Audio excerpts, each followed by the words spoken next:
Hello students, welcome back to the chapter the Constitution of India. Fine. So where we were? Page number 234. It was separation of powers. Separation of powers हमने पढ़ लिया था. Actually what we were learning salient features of our constitution. Salient features में हम क्या देख रहे थे? The first was federalism, second was parliamentary form of governance, ठीक है ना, and the third was separation of powers. हमने क्या क्या पढ़ा था कि हमारा जो कॉन्स्टिट्यूशन है उसके सैलिएंट फीचर्स 3 हैं. पहली बात तो फेडरलिज्म होता है, जिसमें हमने पढ़ा था कि जो पूरी गवर्नमेंट होगी वो 2 लेवल पे काम करेगी, 2 लेवल्स पर काम करेगी, state level and national level. ठीक है. इसके अलावा हमने पढ़ा था कि पार्लियामेंट्री फॉर्म होगा. पार्लियामेंट्री फॉर्म ऑफ गवर्नेंस का मतलब क्या था कि ऐसा नहीं है कि सरकार में जो लोग बैठे हैं, जो नेता लोग हैं, जो पॉलिटिशियंस हैं या जो हमारे रिप्रेजेंटेटिव्स हैं जिनको हमने वोट के थ्रू पार्लियामेंट तक पहुंचाया है, वो कुछ भी मनमर्जी के रूल्स बनाएंगे. ऐसा नहीं होता है. वो जो भी काम करते हैं, जो भी काम करने में सक्सेसफुल होते हैं और जो भी काम करने में वो फेल होते हैं, अनसक्सेसफुल होते हैं, दोनों का ही जवाब उन्हें प्रेसिडेंट को देना पड़ता है, अध्यक्ष को देना पड़ता है जो पार्लियामेंट में बैठा होता है. ठीक है. अच्छा, इसके बाद third was the separation of powers. इसका मतलब जो भी असेंबली में बैठे हुए लोग दिखते हैं, जैसे लेजिस्लेटिव असेंबली जो होता है, जैसे हम राज्यसभा कहते हैं, ठीक है, उसमें भी 60 से लेके 500 पीपल होते हैं और पार्लियामेंट में भी हमारे इतने ही लगभग होते हैं.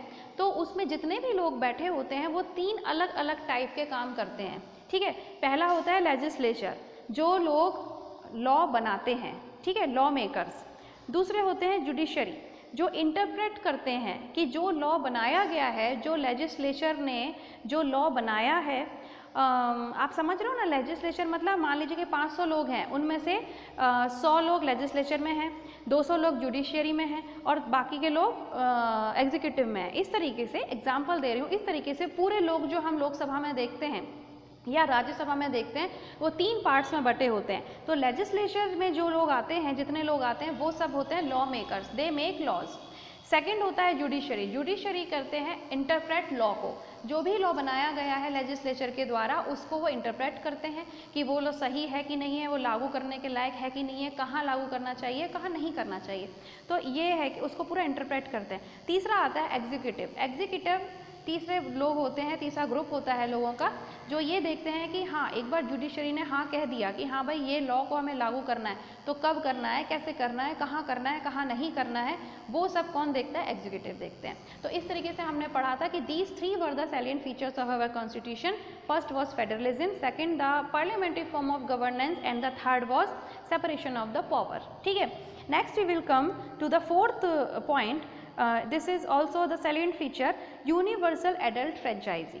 Universal adult franchisee क्या होता है? The fourth feature of the constitution is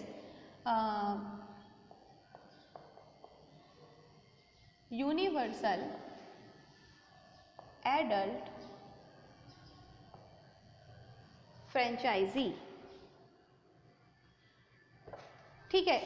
इसका मतलब होता है कि 18 साल से बड़े, above 18 years, all persons, either they are from any caste and they are from different religions, race, creed, किसी भी वो जाति के हों, कि चाहे वो अपर कास्ट हों, लोअर कास्ट हों, किसी भी धर्म को बिलोंग करने वाले हों, अगर वो 18 years के above हैं, ठीक है ना, तो they will be capable to give vote above 18 years of as.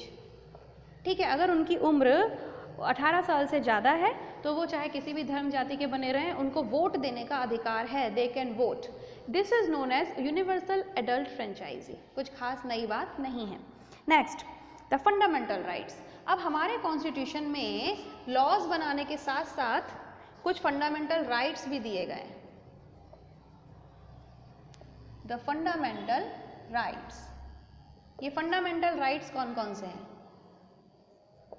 It is also a very important feature of our constitution कि वो अपने नागरिकों को, वो अपने सिटीजन्स को सिर्फ लॉज में नहीं बांधता कि तुम्हें ये मानना है, तुम्हें वो लॉ पूरा करना है, तुम्हें इस रूल में रहना है, साथ साथ उनको कुछ राइट्स भी देता है. ठीक है. तो these are known as fundamental rights. अब इसमें हम देखते हैं कि फर्स्ट राइट जो है वो इक्वलिटी का राइट है. तो फर्स्ट फंडामेंटल राइट जो है, it is right of equality, यानी कि कॉन्स्टिट्यूशन में सभी लोगों को बराबर का दर्जा मिलेगा, चाहे फिर वो किसी भी कास्ट, धर्म, रिलीजन के हों। अपन बहुत देर से पढ़ रहे हैं यही बात। तो द राइट ऑफ इक्वलिटी मतलब every citizen of country India will be equal in eyes of constitution। हालांकि लॉ तो है, राइट भी है, लेकिन अभी भी बहुत सारी अनइक्वलिटी है हमारी सोसाइटी में। अभी भी कास्ट सिस्टम चलता है, रिलीजन के नाम पे भी बहुत सारी इनइक्वलिटी होती है। तो वो ठीक है, अपनी जगह चाइल्ड मैरिजेस हैं, अनटचेबिलिटी अभी भी है कहीं कहीं, बट लॉ, जहाँ तक हम अपने कॉन्स्टिट्यूशन की बात करते हैं, कॉन्स्टिट्यूशन ने कहा है कि उसके लिए सभी लोग बराबर हैं। सभी लोग बराबर हैं, इसका मतलब उनको बराबरी का अधिकार है कि वो हर सरकारी नौकरी के लिए कोशिश कर सकते हैं, वो कहीं पर भी घूमने जा सकते हैं, वो कहीं भी रह सकते हैं, किसी भी स्टेट में या किसी भी जगह पर उनके साथ कोई डिस्क्रिमिनेशन नहीं किया जा सकता है on the base of race, religion, caste etcetera. ठीक है। अच्छा, सभी तरीके की पब्लिक प्लेसेस के लिए अप्रोच हो सकती है। मतलब पहले के ज़माने में होता था ना कि वो कुएं में नहीं जा सकते थे, कुएं का पानी, इस वाले कुएं का पानी अपर कास्ट के लोग पिएंगे, उस वाले कुएं का पानी लोअर कास्ट के पिएंगे। आजकल ऐसा नहीं होता है। ठीक है, सबके लिए वाटर सप्लाई एक ही है। इसके अलावा अपॉर्चुनिटीज़, अगर हम अपॉर्चुनिटीज़ की बात करें तो चाहे वो एजुकेशन की अपॉर्चुनिटी हो, चाहे वो जॉब की अपॉर्चुनिटी हो, सभी के लिए अपॉर्चुनिटी एक सी होती है, बशर्ते कि आपके अंदर योग्यता हो, आप उस लायक हो। इसके अलावा फैसिलिटीज़, अभी हम मेडिकल फैसिलिटी की बात करें, चाहे किसी और तरीके की फैसिलिटी की बात करें, किसी भी तरीके की अनइक्वलिटी नहीं है। ठीक है, चाहे कोई गरीब हो या अमीर हो, वो हर जगह जाकर अपना इलाज करवा सकता है। अच्छा, फिर आता है right to freedom. Right to freedom में क्या है? राइट टू फ्रीडम का मतलब है कि हमें इस देश के अंदर सभी नागरिकों को फ्रीडम दिया गया है। किस चीज़ के लिए फ्रीडम दिया गया है? हम अपनी बात रख सकते हैं। हमारे अंदर अगर हम पॉलिटिक्स में थोड़े भी एक्टिव हैं, हमें अगर बिल्कुल भी ख्याल है कि आसपास क्या चल रहा है, तो हम अपने चीज़ों अपने सोच को, अपने विचारों को एक्सप्रेस कर सकते हैं। उसके लिए कोई ऐसा नहीं है कि अगर हिंदू है तो वो ज़्यादा कुछ पार्टिसिपेट कर सकता है, वो ज़्यादा बोल सकता है, और मुस्लिम है तो वो नहीं बोल सकता, ऐसा नहीं है। आप टीवी में देखते हो सारे प्रकार के नेता हैं, हिंदू, मुस्लिम, सिख, ईसाई, सब अपनी अपनी बातों को, अपने अपने इश्यूज़ को, अगर उनको कोई प्रॉब्लम है तो वो सारी की सारी बातें गवर्नमेंट से कह सकते हैं और सिटीजन्स को भी बताते हैं। तो this is known as right to freedom. Getting? इसके अलावा हथियार मत लो, क्योंकि दंगे फसाद करने के इरादे से नहीं, लेकिन अगर कोई कम्युनिटी ऐसी है जिसको कि कुछ प्रॉब्लम आ रही है या उसे कोई इशू को डिस्कस करना है, तो वो इकट्ठे हो सकते हैं और अपनी चीज़ों को, अपने सोसाइटी की चीज़ों को डिस्कस कर सकते हैं, सेलिब्रेशंस कर सकते हैं। देखा है ना, अब अगर मान लो ईद आने वाली है तो मुस्लिम्स को कोई रोक नहीं है कि वो अपनी ईद सेलिब्रेट नहीं करेंगे। अभी तो चलो कोरोना चल रहा है, बट वैसे आप आराम से मस्जिदों में जाओ, आराम से ईद मनाओ। हिंदू है तो हिंदू दिवाली, होली, रक्षाबंधन सब मनाओ। क्रिश्चियन है, आराम से अपना क्रिसमस मनाओ, किसी को कोई रोक नहीं है। ठीक है, तो इस तरीके से। और दूसरी बात, हम कहीं पर भी जा सकते हैं देश में, कहीं पर ऐसा नहीं है कि आप केरला नहीं जा सकते, आप हैदराबाद नहीं जा सकते, आप यहाँ नहीं जा सकते। कोई भी इंसान, कोई भी सिटीज़न कहीं भी जाने के लिए फ्री है, हर नौकरी को पाने के लिए फ्री है, एजुकेशन पाने के लिए फ्री है। तो अपॉर्चुनिटीज़, फैसिलिटीज़, राइट, इसे कहते हैं right to freedom. Getting? Next आता है right against exploitation. Third one is right against exploitation. अगर किसी प्रकार का शोषण हो रहा है, एक्सप्लॉइटेशन हो रहा है, किसी चीज़ से आपको तकलीफ दी जा रही है, तो आप उसके अगेंस्ट बोल सकते हो। ये राइट सबको है। ऐसा नहीं है कि अगर पहले के ज़माने की तरह की जो लोअर कास्ट के लोग होते थे वो पिटते रहते थे, उनके साथ गलत काम किए जाते थे, उनका एक्सप्लॉइटेशन किया जाता था, है ना, उनको उनके ऊपर कर्जे चढ़ाए जाते थे क्योंकि वो पढ़े लिखे नहीं होते थे। तो इस तरीके का एक्सप्लॉइटेशन आज कोई भी सहन करने के लिए मजबूर नहीं है। हमारे कॉन्स्टिट्यूशन ने सबको राइट अगेंस्ट एक्सप्लॉइटेशन दिया है। आप किसी भी धर्म के, किसी भी जाति के हो, अगर आपको ऐसा लग रहा है कि आपके साथ कुछ गलत हो रहा है, आपके साथ एक्सप्लॉइटेशन हो रहा है आपका, तो आप कोर्ट में जा सकते हो, आप पुलिस के पास अपनी रिपोर्ट करवा सकते हो, आप अपनी आवाज़ उठा सकते हो। So this is the right against exploitation. Next आता है right to freedom of religion. Okay, तो fourth one is right to freedom of religion. ये भी आपको समझ में आ गया होगा किसी भी धर्म को मान सकते हो, कोई भी ऐसा नहीं है कि आप इस धर्म को मानेंगे उस धर्म को नहीं मानेंगे। हमारा जो देश है वो एक सेक्युलर कंट्री है, ठीक है ना। Right to freedom of religion, एक तो आप किसी भी धर्म को फॉलो कर सकते हो और दूसरी बात उसके लेवल बेसिस पे आपके साथ कोई भेदभाव नहीं किया जाता है। This is secularism and this is the one of the most important feature of a democratic country, specially India. Next होता है cultural and educational right. Educational rights पढ़ने के मामले में, पढ़ने पढ़ाने के मामले में और अपने अपने कल्चर को फॉलो करने के मामले में भी सभी को इक्वल राइट्स दिए गए हैं। क्यों? क्योंकि हमारे देश में आपको पता है ना कि अलग अलग टाइप के कल्चर्स पाए जाते हैं, डाइवर्सिटी बहुत ज़्यादा है, तो डाइवर्सिटी के कारण अलग अलग कल्चर पाए जाते हैं इंडिया में, लेकिन उसके बेसिस पे किसी के साथ कोई डिस्क्रिमिनेशन नहीं किया जा सकता है। इसके अलावा एजुकेशनल राइट, अब आप किसी भी कास्ट के हो, किसी भी रिलीजन के हो, आप अगर आपके अंदर कैपेबिलिटी है, अगर आप टैलेंटेड हो, तो you have complete and equal opportunities for the educations. Getting? तो this is fifth one and the last one is right to constitutional remedies. Okay, right to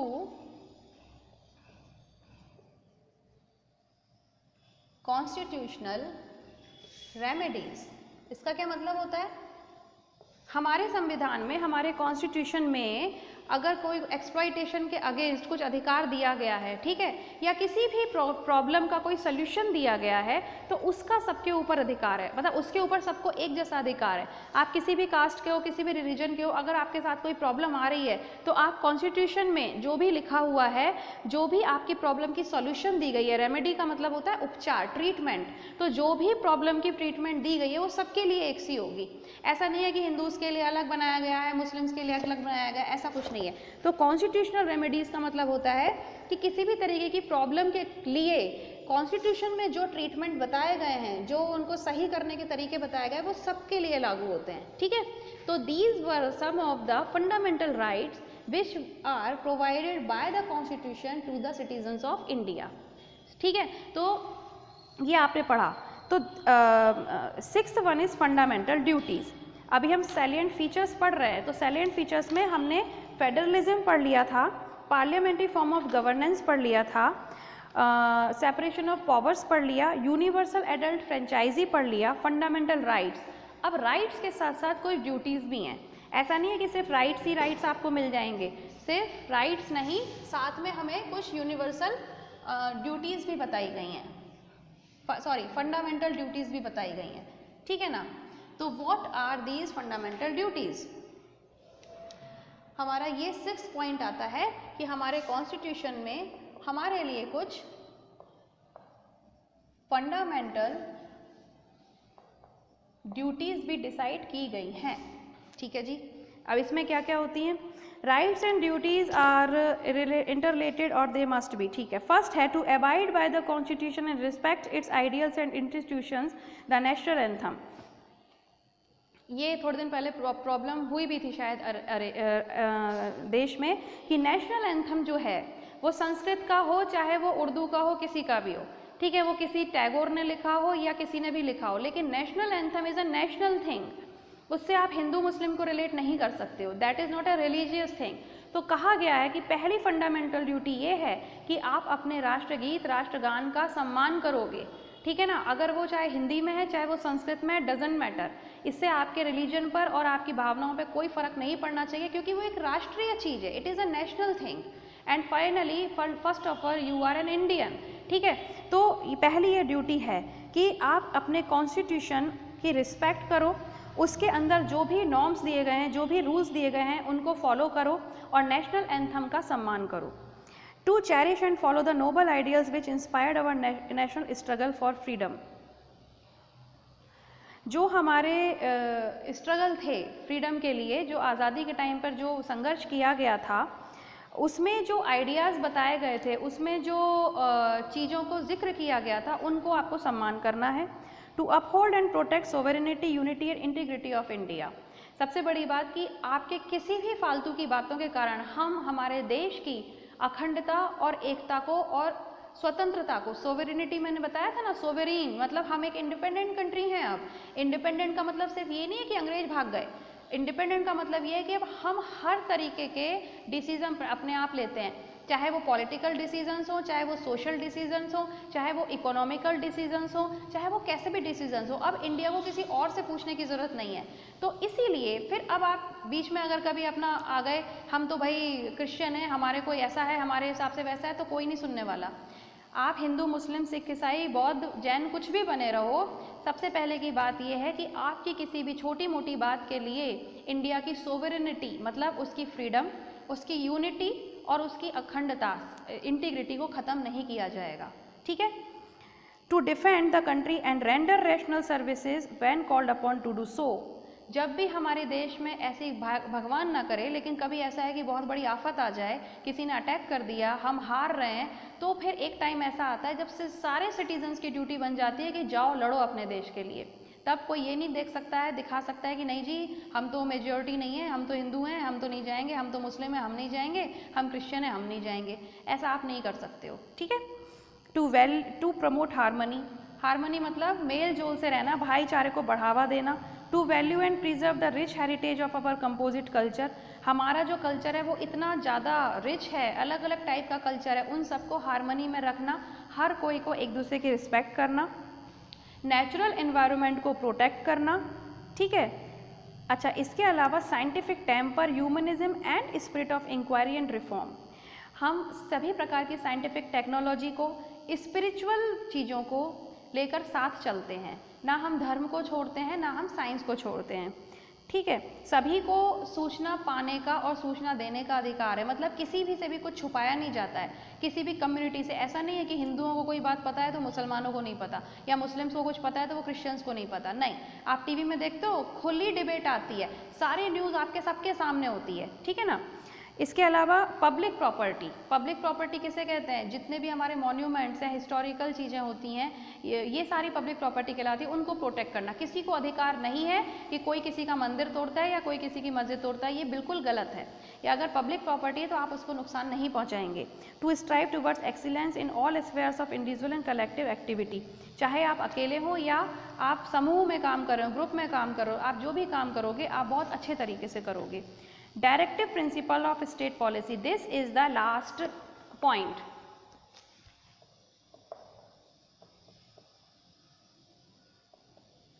Directive principles of state policy. अब देखो, ये थोड़ा सा ध्यान से समझ लेना। इसमें क्या है कि कुछ तो लॉज बना दिए हैं गवर्नमेंट ने, है ना, कि जिनको आपको फॉलो करना ही है हर हाल में, लेकिन कुछ होते हैं डायरेक्टिव प्रिंसिपल्स। अब डायरेक्टिव प्रिंसिपल्स भी हमारे कॉन्स्टिट्यूशन का एक सैलिएंट फीचर है। ठीक है, ये बहुत इंपॉर्टेंट फीचर है। लेकिन डायरेक्टिव प्रिंसिपल और लॉ में क्या डिफरेंस होता है? डायरेक्टिव प्रिंसिपल्स ऐसी चीज़ होती हैं जिसमें कि हम ये कहते हैं कि भाई ऐसा करो, अभी सरकार ने उसको स्ट्रिक्टली लागू नहीं किया होता है। एक तो बात होती है कि भाई ऐसा करना ही है अब तुमको, और दूसरा क्या होता है, ऐसा कर लो तो अच्छा रहेगा। ठीक है, तो इसे कहते हैं डायरेक्टिव प्रिंसिपल। जैसे कि हिस्टोरिकल मॉन्यूमेंट्स को नुकसान ना पहुंचाओ भाई, दूसरी बात वाइल्ड लाइफ को ख़राब मत करो, शेरों को मत मारो, हिरणों को मत मारो, ये डायरेक्टिव प्रिंसिपल्स हैं कुछ कुछ। तो इसमें हम सरकार क्या बोलती है, सिटीजन्स को रिक्वेस्ट करती है और उनको समझाने की कोशिश करती है कि ऐसा मत करो, अदरवाइज़ ये आपको प्रॉब्लम देगा। लेकिन जब वो हद से ज़्यादा हो जाएगा तो फिर क्या होगा, वो डायरेक्टिव प्रिंसिपल को हमें लॉ में चेंज करना पड़ेगा, फिर तो कानून बन जाएगा कि अगर अब तुमने ऐसा किया तो you will be punishable. So these are the directive principles, जो कि कुछ ऐसी चीज़ें होती हैं हमारी स्टेट पॉलिसी में जो कि सरकार रिक्वेस्ट करती है, लोगों को समझाती है कि भाई ऐसे ऐसे काम मत करो, नहीं तो अपन को आगे चल के पूरे देश को नुकसान होगा। तो अब जब पूरे देश को, सोसाइटी को नुकसान होगा तो ऐसा तो नहीं कि सिर्फ हिंदुओं को नुकसान होगा या सिर्फ मुस्लिम्स को नुकसान होगा या सिर्फ अमीरों को नुकसान होगा या गरीबों को नुकसान होगा। आज कोरोना अगर फैला है तो उसमें हिंदू, मुस्लिम, सिख, ईसाई तो कुछ नहीं कर पा रहे। ठीक है, इसी तरीके से अगर कोई भी नुकसान होता है तो सबको प्रॉब्लम होती है। तो उन चीज़ों को अवॉइड करने के लिए कुछ डायरेक्टिव प्रिंसिपल्स होते हैं। लेकिन जब डायरेक्टिव प्रिंसिपल्स को फॉलो नहीं करते हैं, समझाने से नहीं समझते हैं लोग तो फिर उनको लॉ बनाना पड़ता है। ठीक है, अब आप समझ गए कि कुछ चीज़ें ऐसी हैं हमारे कॉन्स्टिट्यूशन में जो कि गवर्नमेंट की तरफ से समझाई गई हैं, जिनको लॉ नहीं बनाया गया है लेकिन उनको फॉलो करने के लिए रिक्वेस्ट की गई है, तो उनको हम डायरेक्टिव प्रिंसिपल्स की तरह समझ सकते हैं। तो ये सारे के सारे 7 point these are under the salient features of our constitution. तो इस तरीके से थ्योरेटिकल पार्ट आज कंप्लीट होता है। कल हम इसकी एक्सरसाइज वगैरह देखेंगे, एक क्विक रिवीजन देंगे चैप्टर को, and I hope that you all enjoy this chapter. वापस कह रही हूँ, सोशल साइंसेज में इंग्लिश थोड़ी टफ लिखी जाती है, तो जो अच्छे बच्चे हैं, जो असल में पढ़ना चाहते हैं, वो बात को फॉलो करेंगे ऑब्वियसली, और जो नहीं पढ़ना चाहते वो तो ऑफलाइन हो या ऑनलाइन है, उनको तो सिर्फ कॉपी करने से और नंबर लाने से मतलब रहता है कि हाँ भाई टेस्ट में नंबर आ गए, इधर कुछ आया कि नहीं आया नो मैटर, उनके पेरेंट्स को भी और उनको भी।